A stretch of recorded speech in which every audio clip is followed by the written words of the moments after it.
Une ligne droite partage le Mali en deux. Voilà la situation en avril 2012. Au sud, un gouvernement fragile. Au nord, des groupes islamistes armés. Les équipes MSF présentes dès le mois de janvier 2012 commencent à travailler à l'hôpital de Tombouctou en avril. Elles soutiennent aussi les centres de santé de la région. Dès que les nouveaux maîtres sont arrivés dans la ville de Tombouctou et en général dans la région de Tombouctou, MSF a initié le dialogue avec ces groupes, bien sûr avec l'objectif d'assurer la sécurité de notre personnel et des patients. Dans la région, l'accès aux soins était déjà difficile avant le début du conflit. Il se dégrade rapidement.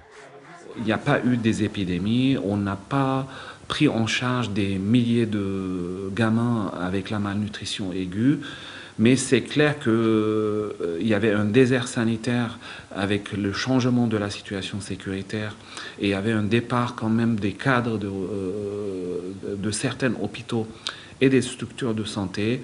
Il y avait un problème d'approvisionnement de médicaments et du matériel médical. Donc le système de santé était fortement perturbé. Donc notre présence était plus qu'indispensable. L'intervention militaire franco-malienne, qui débute en janvier 2013, provoque le départ des groupes armés de Gao, Kidal et Tombouctou. Mais la situation ne retourne pas pour autant à la normale.